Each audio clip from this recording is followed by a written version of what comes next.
Job தான் ஓடிச்சு.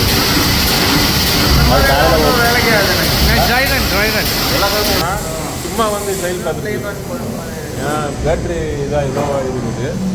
வேலைன்னா டெய்லி வந்து சும்மா லைட்டாக ஓடும்.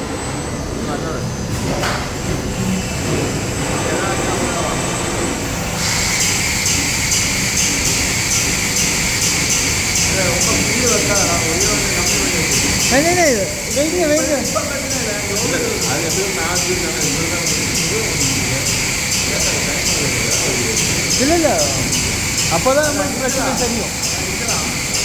நான் வந்து